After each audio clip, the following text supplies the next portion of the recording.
Nicole Kidman has made her first public appearance since her split from Keith Urban. We've been through a lot together. We've got a timeline for it now, and the time is now. There is a moment when the truth stops being something you can hold back. It surfaces quietly, in the words someone chooses or deliberately avoids in an interview.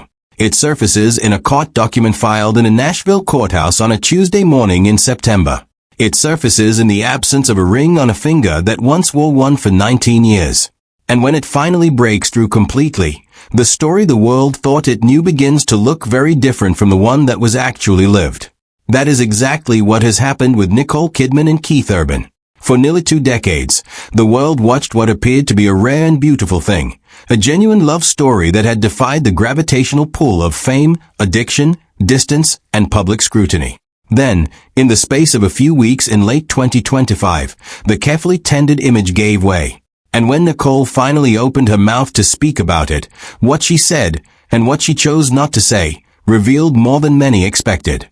Nicole Kidman and Keith Urban privately separated and started living apart at the beginning of summer 2025, though to the outside world, little seemed visibly wrong. The pair had last appeared together publicly at the FIFA Club World Cup in Nashville, where they were photographed laughing and smiling. In June, marking what would become their final wedding anniversary, Kidman had posted a photo of the couple with the caption "Happy Anniversary, Baby." Urban responded with a heart emoji, but wrote no post of his own. It was, in retrospect, a telling asymmetry. She was still publicly reaching for the marriage, while something between them had already quietly closed. By the time summer turned to autumn, the distance was no longer just geographical. Nicole Kidman filed for divorce in Davidson County, Tennessee, in late September, after 19 years of marriage, citing marital difficulties and irreconcilable differences. Court documents obtained by major outlets confirmed that she would be designated the primary residential parent for their 2 daughters, Sunday Rose and Faith Margaret, and that neither party was seeking child support or alimony from the other. The paperwork was restrained in its language, almost deliberately so, clinical in the way that legal documents are when real human pain is being converted into something manageable by a court. But for those paying close attention, the details carried enormous weight. The woman who had spent the better part of 2 decades being described as Keith Urban's anchor, his stabilizer, his reason for getting sober, had decided that she could no longer do it. She had filed. She had walked away. And the world was left trying to understand why. Court documents confirmed that Kidman was assigned as a primary parent to their daughters. Urban would have parenting time every other weekend unless otherwise stipulated, and neither party received alimony. Child support was set at 0. What made the financial terms particularly unusual, however, was a clause that attracted attention when more detailed filings emerged months later. Court records from January 2026 revealed that neither Kidman nor Urban would be required to pay ongoing child support because Urban had already prepaid all child support obligations. It was an arrangement that spoke to how thoroughly and carefully this separation had been planned before the public ever knew it was happening. This was not a chaotic, impulsive split. It was a product of months of private deliberation, legal preparation, and, by all accounts, enormous personal grief on both sides. According to the dissolution agreement, Kidman is designated the primary residential parent of Sunday and Faith and will care for them for 306 days of the year. Urban is allocated 59 days. His time with the girls is mapped out precisely. He would have custody from 10 a.m. on Saturdays to 6 p.m. on Sundays every other weekend. That number, 306 days versus 59, is not just a legal figure. It is a statement. After everything Nicole Kidman had lived through, after losing meaningful time with her children from her first marriage in ways that friends said haunted her for years, she was not going to allow that kind of loss to happen again. She had made absolutely certain that her daughters would have her present, consistently, without question. And Keith, by all accounts, had accepted the terms without significant resistance, not because he did not love his children, but because the reality of his touring life and the nature of their breakdown made the arrangement the only honest option available. The court documents also contained language that revealed what both parties were actively trying to protect. The parenting plan stated that the two would behave with each other so as to provide a loving, stable, and nurturing relationship for the children. It specified that they would not speak badly of each other or of each other's family, and that they would encourage each child to continue to love the other parent and be comfortable in both families. For a couple whose marriage had been publicly defined by warmth and affection, those formal legal instructions to maintain civility said something important. They were no longer trusting the natural goodwill of the relationship to hold things together. They were putting it in writing, in a courthouse, under a judge's authority. That shift alone tells its own story. Nicole herself said almost nothing publicly during the weeks and months that followed the filing. She retreated into her walk, her daughters, and a carefully maintained silence that the press found both admirable and maddening. When she did finally speak, it was in a cover story for Variety in March 2026, months after the divorce had been finalized. She admitted that 2025 had forced her into a kind of retreat. Last year, I was quiet. I had other things going on. I was in my shell, she said. It was an acknowledgement, measured and deliberate, that the previous year had fundamentally shaken her. For a woman who has spent her professional life mastering the art of emotional exposure on screen, the fact that her personal pain had driven her inward was significant. This was not the composed Nicole of the red carpet, smiling through difficulty. This was a woman who had genuinely needed to withdraw in order to survive. When asked directly whether she was doing all right following the separation, Kidman confirmed she was. I am, because I'm always going to be moving toward what's good, she said. What I'm grateful for is my family and keeping them as is and moving forward. That's that. Everything else I don't discuss out of respect. I'm staying in a place of, we are family, and that's what we'll continue to be. My beautiful girls, my darlings, who are suddenly women. Every sentence of that statement was chosen with care. She was grateful. She was moving forward. She was protecting her children. She was not discussing Keith Urban beyond what was necessary.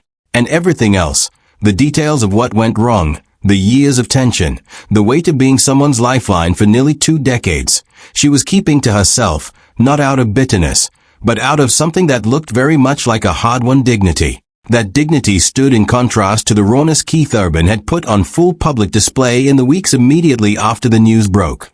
His first performance, following the announcement, became one of the most discussed concert moments of the year. Urban's High and Alive World Tour had kicked off before the split was made public, and he spent the summer traveling across the United States, Canada, and Australia. But the show he gave after the divorce filing was something different entirely, unfiltered, emotionally charged, and impossible to interpret as anything other than a man processing the end of his marriage in real time, in front of thousands of people. He took the stage without his wedding ring. He altered the lyrics to one of his most recognizable songs, transforming what had been a breakup anthem into something that felt like a direct communication addressed to one specific person.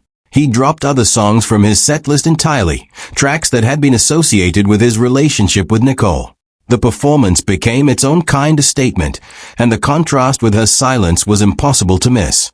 What Nicole's restraint exposed, more than anything else, was the fundamental difference in how these two people had always processed pain. Keith Urban had always worn his emotional life openly. It was, in many ways, the very source of his artistry. His best songs drew from the well of vulnerability, longing, and imperfection that he had spent a lifetime accumulating. Nicole Kidman, by contrast, had survived 2 enormously public and painful chapters of her personal life by developing an extraordinary capacity for composure. She had been through a marriage that reshaped her understanding of what love could do to a person. She had rebuilt herself. And when this marriage ended, she chose not to perform her grief. She chose to contain it, direct it, and channel it somewhere private. That choice, more than anything she could have said directly, revealed what she had learned about herself over the course of 19 years. The court documents that continued to emerge through the end of 2025 and into 2026 slowly filled in the picture of what the marriage had actually looked like beneath the curated surface. In the early months of their marriage, Kidman had staged an intervention for Urban amid his addiction struggles. He had entered rehabilitation and had publicly credited her as being integral to his recovery and sobriety. When she was awarded the AFI Lifetime Achievement Award in 2024, Urban recounted in his tribute speech the profound positive influence she had been on his life from the moment they met. That speech, viewed through the lens of what came next, takes on a different meaning. He knew what she had given him. He acknowledged it publicly, emotionally, in front of the industry that had made them both. And then, less than a year later, the marriage was over. What had changed? What was it, after all of that shared history, that finally made continuation impossible? The answer, according to every account that has surfaced, was not a single event. It was the accumulation of smaller things, the exhaustion of long separations, the strain of two enormous careers pulling in different directions, the weight of a dynamic that had always required one person to carry more than the other. The couple's last public appearance together before the separation was at a sporting event in Nashville, where they had appeared relaxed and genuinely happy in each other's company. That image, the last one the world would get of them as a married couple, is both poignant and disorienting.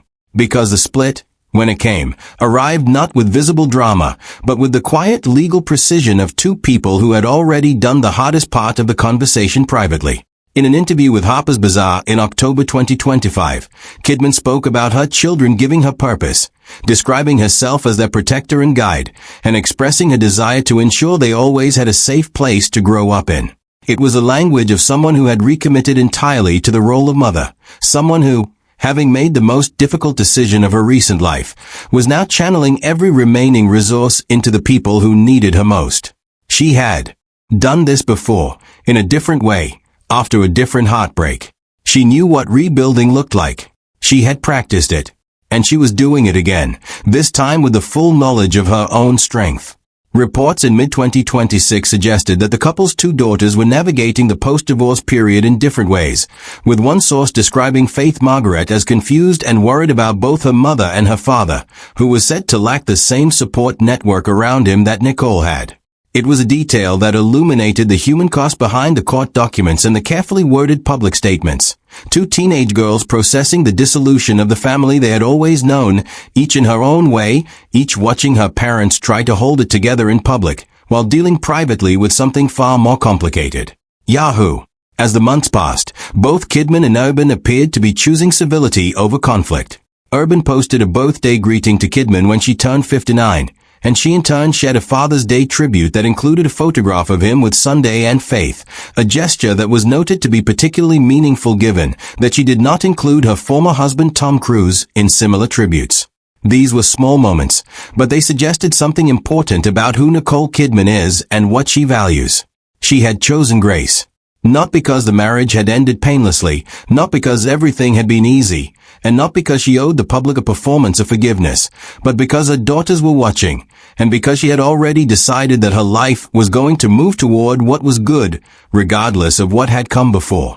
By early 2026, she was looking ahead with a clarity that spoke of genuine resolution. Now I'm in a place of saying 2026. Here we go, she told Variety, noting upcoming projects including a sequel she had long looked forward to, and multiple new roles across film and television. It was a woman stepping back into her own life, not running from the past, not pretending it hadn't happened, but choosing to let the next chapter be defined by what she was moving toward, not what she was leaving behind. And in doing so, she had, without ever issuing a formal statement or a lengthy interview in which she detailed every grievance, said everything that needed to be said. The story of who Nicole Kidman is, and what she went through in that marriage, was written not in the things she chose to expose, but in the things she chose not to. In the dignity she maintained. In the daughters she protected. In the silence she kept for a year, while she found her footing again. That silence, it turns out, was the most eloquent thing she could have offered. And now that she has started to speak, even carefully, even sparingly,